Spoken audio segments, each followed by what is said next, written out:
Maigat Carly, agus gur maigat fáin ananye alor an Runeshaw in North. I want to welcome all the thank all the deputies for the contribution in the debate so far, and I've listened to the points that have been made, listened to the points from all sides. From my understanding of the carbon tax, which the Minister announced on Budget Day would be legislated for in Finance Bill 2021, and that included increases out to 2030. That vote took place on the 2nd of December 2021. I looked at the records of it because I was wondering why the rural independents were protesting so much that we didn't vote against it. And it is clear that Sinn Féin deputies all voted against that. But what actually was revealing to me is none of the rural independents actually turned up for the vote. So it was them who didn't turn up for the vote that actually legislated for the increase in carbon taxes that we are dealing with today. I've listened to other comments from some of the other parties from the opposition.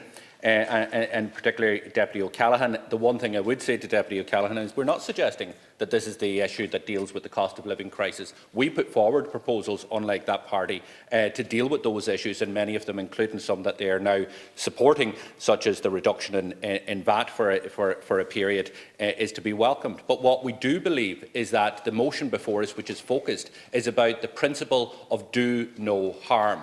And the government are about to make matters worse for many households. I listened to the Minister for the Green Party. He was talking about 50 into 2. How does it work? It brought back memories of Eamon Ryan telling us that we needed 2 cars for every 50 people in rural Ireland. And you seriously, what you didn't address is the fact that what you're supporting, what you're planning to do, is going to increase hardship on ordinary families out there who have already, in terms of home heating oil, seen their prices increase by €700 on average. Now that's the reality. And it's very easy for TDs, it's very easy for ministers to be saying, well, it isn't a huge increase. But €19 extra to fill your home heating oil can be the extra couple of euros that just breaks it for you. It could mean that you can't go to the doctor that day and your child is sick, or it could mean some other decision, or it could mean that you just can't turn on the heat that night. It is serious decisions that people have to make, that are making out in the real world, that nobody in this chamber has to make. Nobody in this chamber has to make. But outside, there are people telling us, and they forget about Sinn Féin and hitting back at us and all of this, the Minister talking that carbon tax is an issue of humanity. No, it's not. The climate crisis is an issue of humanity, but how we fund it, how we deal with it, is not.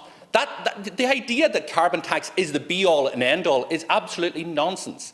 And carbon tax, if it is to be used properly, is about change in behaviour. The fact is the government doesn't even plan for behaviour to change, because the same amount of carbon tax is going to continue to increase. If that was the case, we would see a significant reduction in carbon tax over the next number of years. But that is not what is happening. That is not what has been proposed.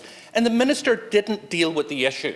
Minister Pearse Doherty deliberately didn't deal with the issue of the fact that this is a regressive, flat rate tax. You pay the same tax as somebody who St Vincent de Paul are telling you that cost of living crisis is bearing down on ordinary people. Now, ministers rehearse, well, we did this and we did that and we did this.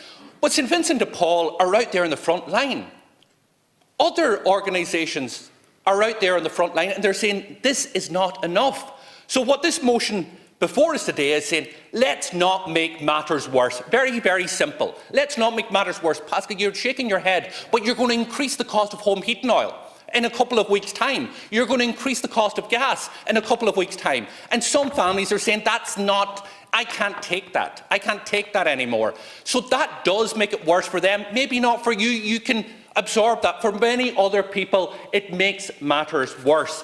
And the problem is, as I pointed out in my opening address, is that not every single person is causing the same problem. The top 1% are responsible for half of the world's carbon footprint. Here in Ireland, the top 10% have a carbon footprint that is 8 times greater than the bottom 10%.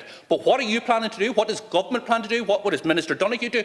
What he always does, regressive, flat rate taxes. The poorest in society will pay the same as the highest in society. That is why this motion needs to be supported. That is why you are out of touch. And you can shake your head all you want. You're completely out of touch at what is happening in the real life. Or if you're not, then if you are in touch with what is out there, why do you not act? And what this motion is asking you to do is just don't make things worse, because you're going to make things worse. Okay, I give the floor to the Minister to explain how, by increasing the price on gas and oil, that you're not going to make things worse for hundreds of thousands of families out there who are already at breaking point. You are, and the problem is, the reason you can shake your head is because you don't get it, you don't understand where people are at. You can shake your head all you want, but I'll tell you something, a lot of people are fed up with the type of politics that you're doing and the pressure you're putting on ordinary families.